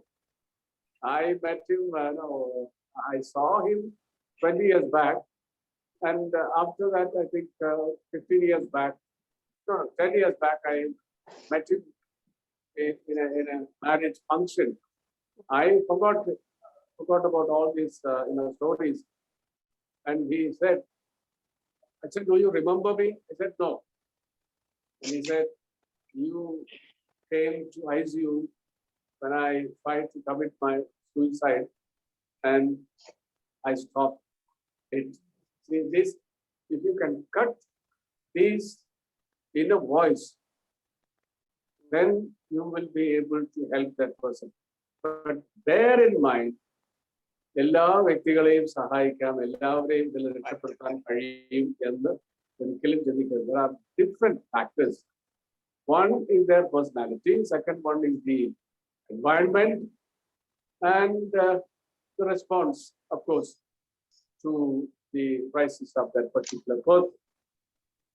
Okay, any questions related to this subject, or we will move on to the next phase of it? So how can we Helping another stop, person. how can we help to stop this inner voice? I'm sorry? How can we help somebody who is having this inner voice? How can we help them to stop I that? think we need to understand the therapy which helps the person to come out of it. I think we will not be able to deal with it with the limited time, because if you want to have help another person with inner voice, we need at least 1 hour separate to deal with it. I think we will go to the helping part of the crisis, and then we will discuss it later, because it's not easy to stop this inner voice. Okay. One thing you can do is help them to share their struggle openly, and that will reduce their stress and the ideation to a great extent. Okay. Yes, I think we will move on to the next stage. Helping a person with crisis, you should bear in mind the stages of that person. First thing is analyze the stage, whether the person is in denial stage, isolation stage, anger, bargaining, acceptance. First thing you need to do is understand the stage of that person. And according to the stage of that person, you must be able to help the person in a more meaningful way. And for that, Howard Stone, in Crisis Counseling, a small book called Crisis Counseling, he gives 3 suggestions, 3 stages in which you can help another person. Number 1 is, he calls it as ABC model. There are in some other books, it is called ABCD model, but he calls it as ABC model. A stands for achieving contact and relationship of trust with the person or persons involved in the crisis. You have learned many things about, skills of counseling, personality theories, and many other things related with counseling. Whatever you do, the first thing you should bear in mind is when you talk with another person, you must be able to have a relationship of trust. The person must be able to relate to you very meaningfully. വിശ്വസിക്കാൻ എങ്ങനെ ചെയ്യുമെന്നൊക്കെ കുറിച്ച് നിങ്ങൾക്ക് സ്കിൽസിൽ ഒരു പക്ഷേ നിങ്ങൾ പഠിച്ചു കാണും. But in my experience, let me put it in this way. Your face, your personality, your words, and your willingness. I'll give you another example. When you are in a bus station, bus stop, okay, you are a stranger, you want to go to another place, and you're not familiar with the place, you go and look into all the faces of that group. Say there are 7 persons. You're a stranger and you go to the bus stop and you look into all their faces and you select one person. Why? You don't know, but you select one person, thinking that that person will help you with correct answer. And you avoid the 6, the rest 6. Why? We don't know. And that is a good concept. Okay. And that comes in your face. It may be of your skill, it may be of your personality, it may be of your experience. Anyway, today when I visited the house, an old lady shared about her experience, crisis, and things like that. And after she shared about half an hour, and I prayed, and I said, I'm going. And she said, Achan, I want to say something more. She started sharing about her painful experience for 45 minutes. And she said, I have never shared this to anyone else in the world. എൻ്റെ ഭർത്താവിനോട് പോലും ഞാനിത് പറഞ്ഞിട്ടില്ല. ഞാൻ അറിയാതെ അച്ഛനോട് ഇതെല്ലാം പറഞ്ഞില്ല. പിന്നെ എങ്ങനെ സംഭവിക്കുന്നത്? I don't know. But that is the first stage, right? The receiving contact and relationship of trust with the person involved in crisis. അതിന് പല കാര്യങ്ങളും നമുക്ക് ചെയ്യാം. Number 1, you must have a very good eye contact. Eye contact 2 കാര്യം ശ്രദ്ധിക്കുക. No, don't stare. കുറിച്ചു നോക്കരുത്. Never avoid. 2 ഇടയ്ക്കുള്ള ഒരു എന്താ ഒരു രീതിയാണ് ഏറ്റവും നല്ലത്. Eye contact. അവർക്കൊരു ഭീഷണിയാക്കാൻ പാടില്ല, അവരെ ഒഴിവാക്കുന്ന തോന്നാനും പാടില്ല. അവർക്കൊരു ഓക്കെ തുറന്ന് പറയാം. ആ ഒരു കണ്ണുകളിൽ ആ ഒരു എന്താ തിളക്കം എന്ന് പറയാൻ കഴിയില്ല. They will read from your eyes that you're willing to listen to them. Number 2 is listen to their body language. Body language means words, communication. You might have listened to other classes.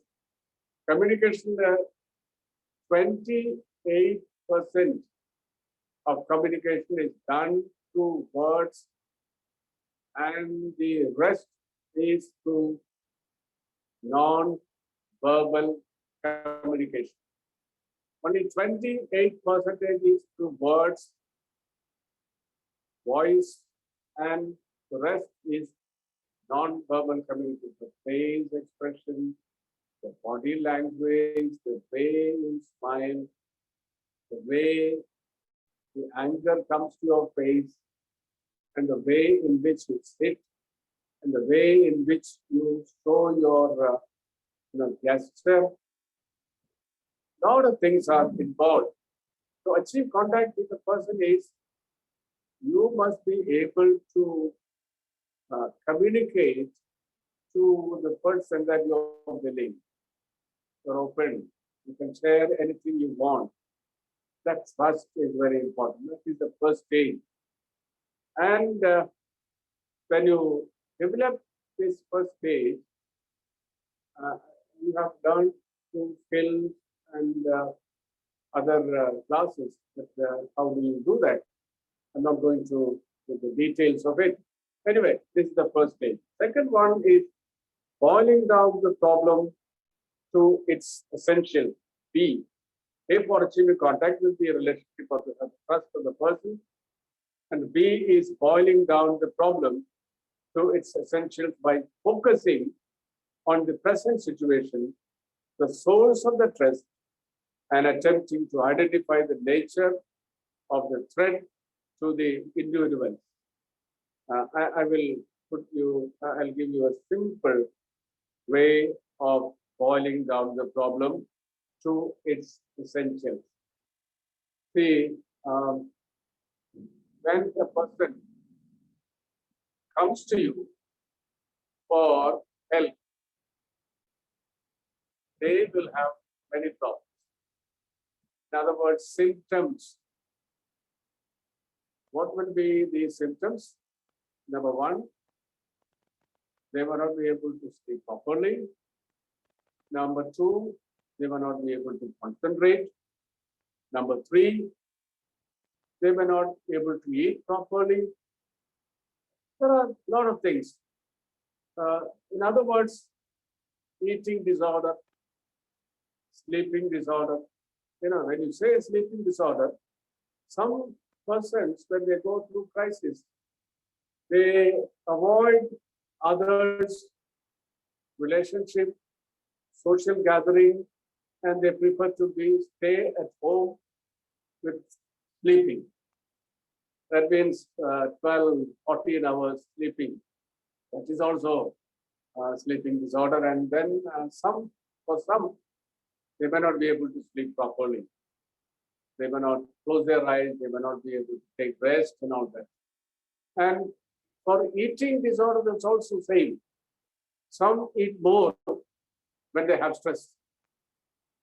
And some may not be able to take food, enough. That is Sadhyadev. And the concentration is also affected. And they come with these symptoms. When you're talking about the boiling down the problem to its essentials, these are all symptoms, outward expressions of the inner struggle. The first thing you have to do is take one of these symptoms and go deeper. When you go deeper, when you ask them to share their struggle, they may sometimes jump from one symptom to another symptom. That means when a person is talking about sleeplessness or eating disorder, after some time, the person may just move from, sleeplessness or sleeping disorder to eating disorder. When they jump, stop them. Because if they jump from one problem to another problem, they will just stay in that peripheral level, symptom level. They will never go deeper into the real struggle of the problem or the crisis they are going through. And it's like beating around the bush.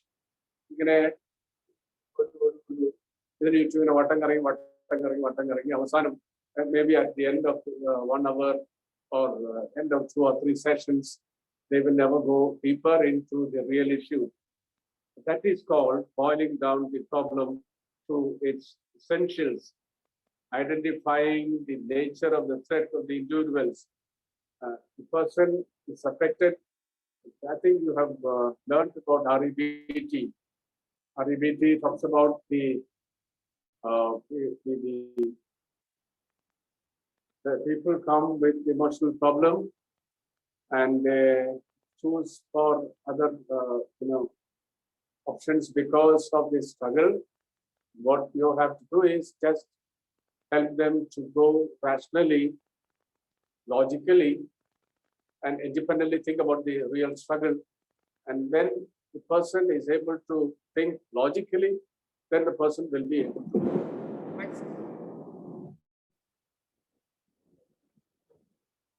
Crisis outside.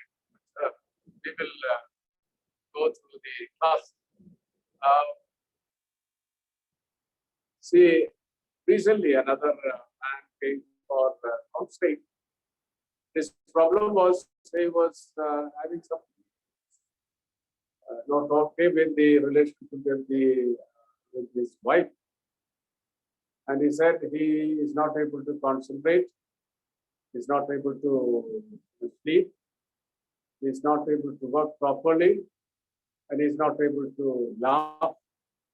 He was a very joyous person, but he was not able to enjoy life. I said, okay, now you think about what you want to do. And he said, I want to be happy, I want to sleep properly, I want to work hard, I want to concentrate on my studies. He's an employer, he's a very efficient, office staff. But at the same time, he's also learning something else. And he said, I want to listen to my studies. He said, okay, what are you going to do? He said, I don't know. Yeah, I think you can. You know how to deal with the problem. And after 15 minutes of bargaining and talking and communicating with the person, he said, okay, let me think about it. And after one session, after 1 hour, he was completely changed. And then he was able to think very logically, rationally, and understand the problem. And at the end, he said, I have tried many times, but I failed. But now, I think I can deal with the problem. And my burden is gone, free. Anyway, so boiling down the problem is very important. Help them to stay with one particular symptom and go deeper into their struggle, real struggle, and find what is going through their life and what is happening in their mind. That will help them to come out of the crisis. Third one is assisting the person under stress to cope actively with the problem. I repeat, assisting the person under stress to cope actively with the problem. That is C, cope actively with the problem. After detailed discussion and thinking rationally and being independent and then making decisions and going for choices. We all the time we help the person to think of other choices. Choices in the sense that even if the person says, I'm going to do this, don't leave that person at that particular statement. You go on and you try to help.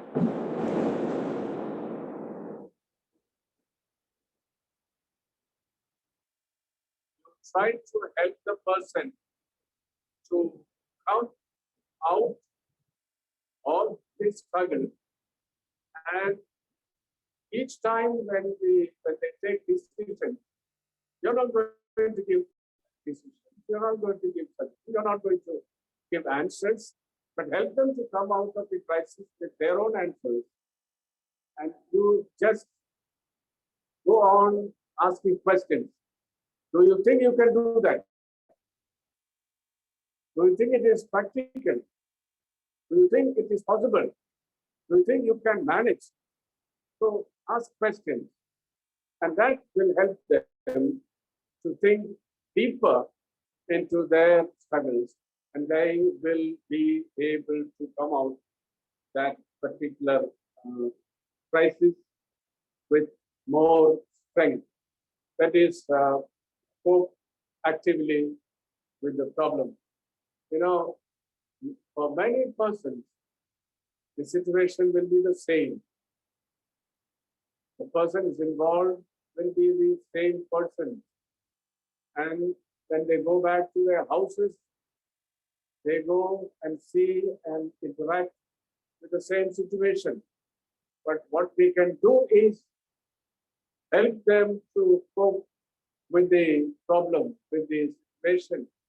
Even if the situation is not changed, the person can change, and the person will be able to come out of that particular, struggle with more strength and vigor. Let me also try to introduce the faith factor at this particular moment, because being Christian, I think a person with faith, with strong trust in God, have more strength than others without faith. Because the person will be able to say, okay, I'm not alone. I have a God. I have a God who understands me. And He gives me strength to face the crisis, the painful events which comes to my mind. And, I forgot to say there are two types of crisis. One is accidental, unexpected. Second one is developmental. I was talking about in this class, I was talking about the unexpected accidental crisis. Accidental crisis means you're not ready to face that. It comes suddenly, unexpectedly. But even when you have faced that unexpected situation, when you become stronger, when you become bolder, when you become rational, you will be able to cope with this situation in a more meaningful way. That's what Howard Stone talked about in his book called Crisis Counseling. And I think it's a very simple, brief way of understanding his suggestion. And there are other therapies which will help us to deal with the struggle of another person who is going through crisis. ക്രൈസിസിൽ അനുഭവിച്ചുകൊണ്ടിരിക്കുന്ന പലരെയും സഹായിക്കുന്ന crisis therapist പലതും പ്രയോജനകരമാണ്. അതിൽ നിങ്ങൾ TA കുറച്ച് പഠിച്ചിട്ടുണ്ട്, REBT കുറച്ച് പഠിച്ചിട്ടുണ്ട്. അതിലൊക്കെ important thing is, I know a doctor, he is a very senior doctor, and when I was in the hospital as a chaplain, we had a very private conversation, and he said, our struggle is, we know the symptoms of a particular sickness, we know the person, and we prescribe medicines according to the symptoms. When the person is cured, that means our prescription is correct. But sometimes we see some symptoms and we prescribe some medicines, and if that medicine is not helpful for the person to come out of that sickness, that means something went wrong in our understanding of that sickness. രോഗം അറിയാം, ലക്ഷണം അറിയാം, മരുന്നറിയാം, മരുന്ന് കൊടുക്കുന്നു. ഈ മരുന്ന് കൊടുക്കുന്നത് കൃത്യമാണ്. ഇവിടെയാണ് ദൈവത്തിന്റെ ഒരു ഇടപെടൽ എന്ന് അദ്ദേഹം പറഞ്ഞ് എനിക്ക് വളരെ നന്നായിട്ട് ഓർമ്മയുണ്ട്. I think that is also true with our helping others. ഇവിടെ എല്ലാം ദൈവത്തിന്റെ ഒരു ഇടപെടൽ, ദൈവാത്മാവിന്റെ ഒരു സഹായം ആണ്. എല്ലാം പഠിച്ചാലും ചില നിമിഷങ്ങളിൽ തീരുമാനങ്ങൾ എടുക്കുന്നതിന് നമ്മെ സഹായിക്കുന്നത് ദൈവത്തിന്റെ ആത്മാവാണ്.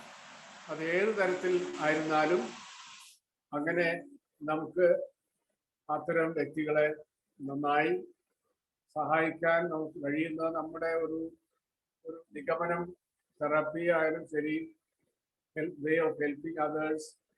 മാത്രമല്ല ഇതിന് നമുക്ക് ഈ വിശ്വാസമുള്ള വ്യക്തികളെ പ്രാർത്ഥനയിലും വേദപുസ്തകം വായിക്കുന്നതിലും അല്ലെങ്കിൽ നമ്മുടെ കൂട്ടായ്മകൾ കൂട്ടിച്ചേർക്കുന്നതിനൊക്കെ വളരെ പ്രധാനപ്പെട്ട ചില പങ്ക് വഹിക്കാനുണ്ട്.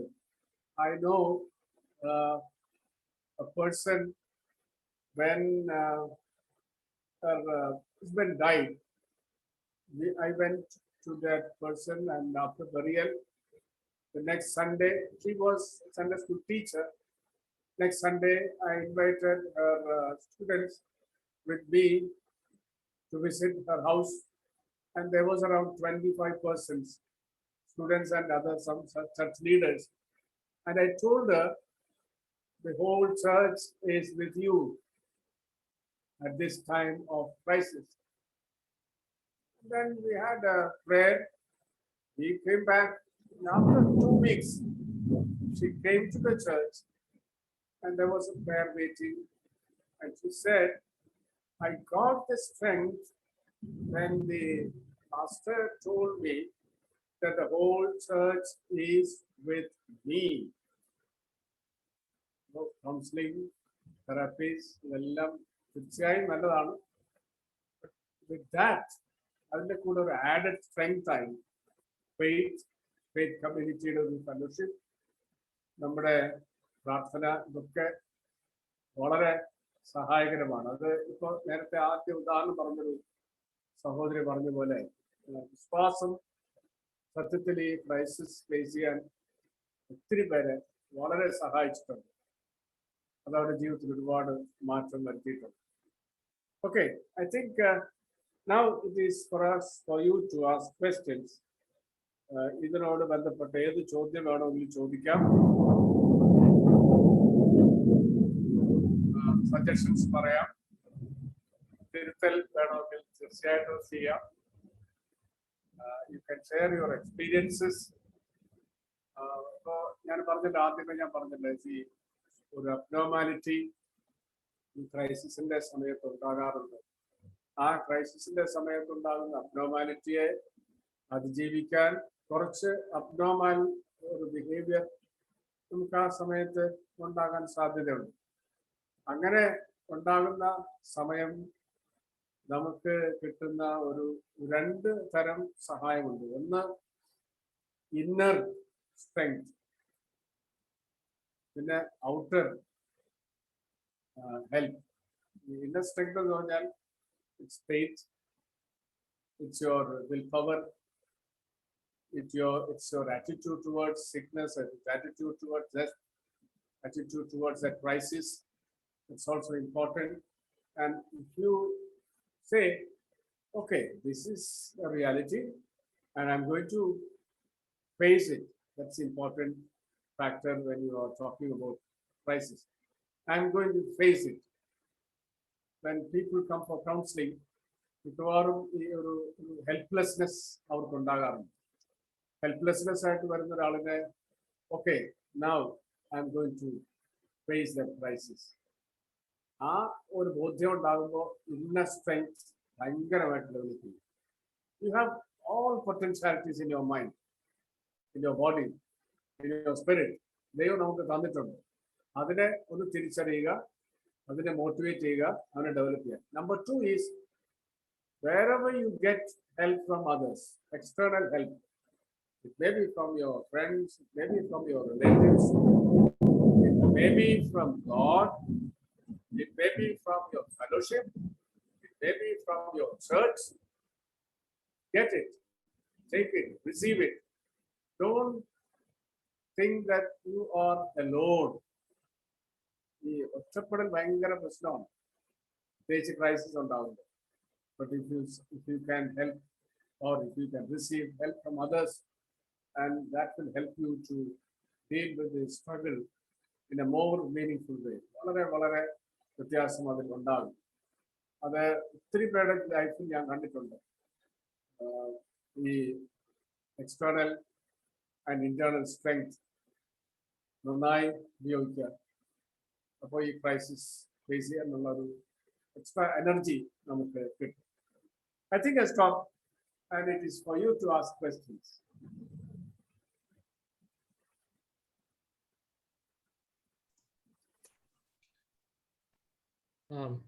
അച്ഛാ രണ്ട് type of crisis പറഞ്ഞല്ലോ, unexpected crisis and developmental crisis. Can you give an example of developmental crisis?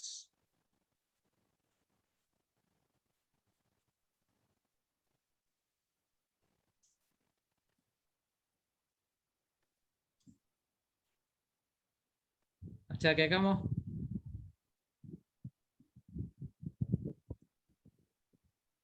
You're free.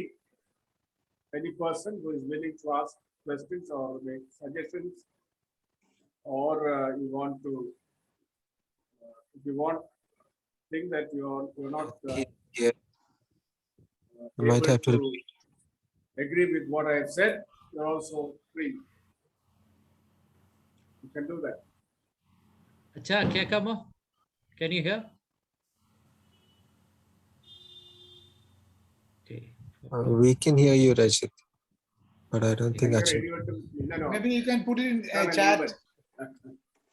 Lights gone, no power. India, Kerala.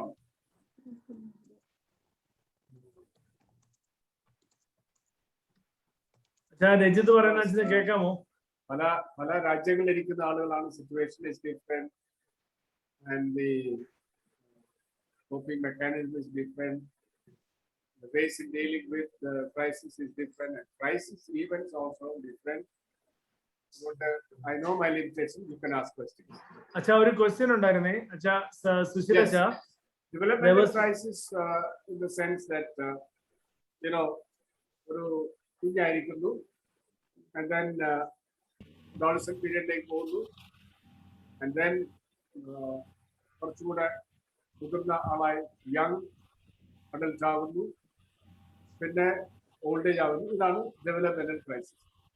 അപ്പോൾ ഓരോ സ്റ്റേജ് കഴിഞ്ഞ് അടുത്ത സ്റ്റേജിലേക്ക് പോകുമ്പോൾ പുറകിലേക്ക് നിൽക്കാനൊരു താല്പര്യം, മുമ്പോട്ട് പോകാനൊരു താല്പര്യം. ഈ ഡെവലപ്മെന്റൽ ക്രൈസിസ് ശരിയായി ഫേസ് ചെയ്ത ആളിനെ സംബന്ധിച്ച് ഓരോ സ്റ്റേജും നന്നായിട്ട് എൻജോയ് ചെയ്യാൻ കഴിയും.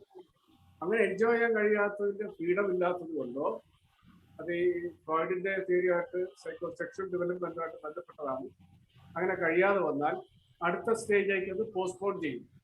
അടുത്ത സ്റ്റേജിലേക്ക് പോസ്റ്റ്പോൺ ചെയ്യുമ്പോൾ ആ പ്രായത്തിൽ അങ്ങനെയുള്ള പെരുമാറ്റം, ബിഹേവിയർ ഒരു പക്ഷേ പുറകിലത്തെ ഒരു it is from your earlier stage of development, and then there is a possibility of clashes between these two ways of behavior. And a developmental crisis in the world. So what we do is help the person to enjoy the stage. See, if you are in a childhood, give the maximum choice for them to enjoy life, and then they move on to adolescent. ആ പ്രായത്തിൽ എന്തൊക്കെയാണ് ആവശ്യം, അതിനാവശ്യമായ സാഹചര്യങ്ങൾ കൊടുത്താൽ ഈ crisis അധികം ബാധിക്കാതെ ജീവിതത്തെ ഫേസ് ചെയ്യാൻ സാധിക്കും.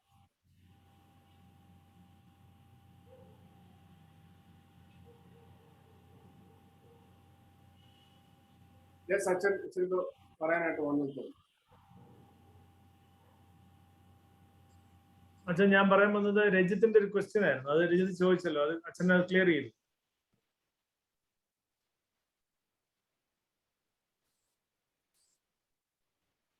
Any other questions? ക്രൈസിസിനെ കുറിച്ച് എന്തെങ്കിലും ക്വസ്റ്റ്യൻസ് നിങ്ങൾക്ക് ചോദിക്കാനായിട്ടുണ്ടോ? കേൾക്കാൻ പറ്റുന്നില്ല എന്ന് തോന്നുന്നു ചോദിച്ചത്. അച്ഛനോ? അത് ചോദിച്ചോ, കുഴപ്പമില്ല, ഞാൻ അത് അച്ഛനോട് പറഞ്ഞോളാം. Faith.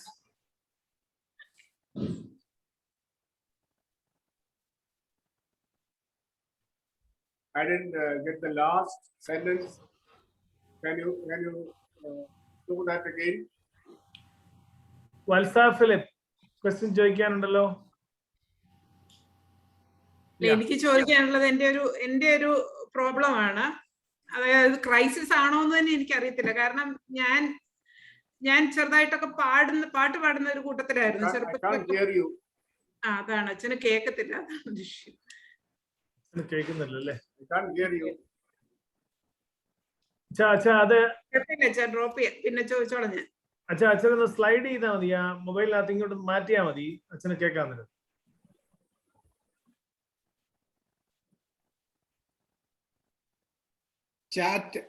ചാറ്റിലിട്ടാല് മതിയായിരിക്കും. ചാറ്റിൽ പറയാൻ പറ്റുന്നതല്ല, കുറച്ചുണ്ട്, സംസാരിക്കാണോ എനിക്ക് ഇന്നലെ പറ്റുള്ളൂ. കുഴപ്പമില്ല, സ്ലൈഡ് ചെയ്യുന്ന കാര്യം ഒന്ന് ചാറ്റിലിട്ടാല്. ഞാനിപ്പോ അച്ഛനെ വിളിക്കാം.